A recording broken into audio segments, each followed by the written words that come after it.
बीदर के पापनाश मंदिर में आज रविवार को श्रावण मास की तैयारियां देखने में आई। आज भक्त बड़ी संख्या में मंदिर में दर्शन के लिए पहुंचे। कल श्रावण का पहला सोमवार मनाया जाना है। मंदिर में विशेष कार्यक्रम आदि आयोजित किए गए और कल से होने वाली विशेष पूजा आदि की तैयारियां भी देखने में आई। कैमरामैन पप्पू राज का कवरेज। ಇವತ್ತು 4ನೇ ತಾರೀಕು ಮೊದಲನೇ ಅಮಾವಾಸ್ಯೆ ಇದೆ. ಸೊ ಮತ್ತು ನಾಳೆಯಿಂದ ಒಂದು 5ನೇ ತಾರೀಕು ಕವಾಡಿಗಳು 2ನೇ ವರ್ಷ ಸ್ಟಾರ್ಟ್ ಮಾಡ್ತಾ ಇದ್ದಾರೆ.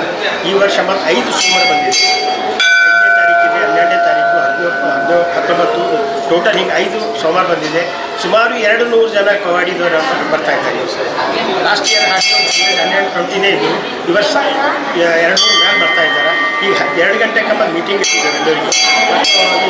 ಅಸಿಸ್ಟೆಂಟ್ ಕಮಿಷನರ್ದು ಅಧ್ಯಕ್ಷ ತಹಸೀಲ್ದಾರಾಗಿ ಅವ್ರ ಕೋಪರೇಷನ್ ಪುಷ್ಪ ಮೇಡಮ್ ಇದ್ದರು. ಅವರೆಲ್ಲರಿಗೂ ಒಂದು ಅರೇಂಜ್ಮೆಂಟ್ ಮಾಡಿದ್ದಾರೆ ತಹಸೀಲ್ ಹಾಕಬೇಕಂತ. ಅವ್ರಿಗೂ ನಾನು ತುಂಬ ಧನ್ಯವಾದ ಹೇಳ್ತೇವೆ. ಮತ್ತು ಬೀದರ್ ಜನರಿಗೆ ಈ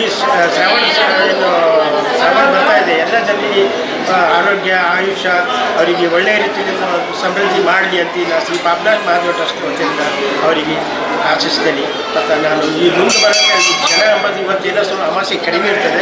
ಸೊ ನಾಳೆ ಸೋಮವಾರದಿಂದ ಒಂದು ಸುಮಾರು ಜನ ಇರ್ತಾರೆ, ಲಕ್ಷಾಂತರ ಜನ ಬರ್ತಾರೆ. ಅವರಿಗೆ ಆಗೋದು ಮತ್ತು ದಿನಾಲೂ 9 ಗಂಟೆ ಭಜನೆ ಇದೆ, 7 ಗಂಟೆಯಿಂದ 11 ಗಂಟೆ ಭಜನೆ ಇದೆ. ಅವ್ರಿಗೆ ಪ್ರಸಾದ ಇದೆ ರಾತ್ರಿ. ಸೊ ಅವರು ಎಲ್ಲ ಭಕ್ತಾದಿಗಳು ಏನಂತ ಭಜನೆ ಬಂದು ಪ್ರಸಾದ ತಗೊಂಡು ದೇವರ ಒಂದು ಆಶೀರ್ವಾದ ತಗೊಂಡು ಹೋಗಬೇಕು ಅಂತ ನನಗೆ ವಿನಂತಿ.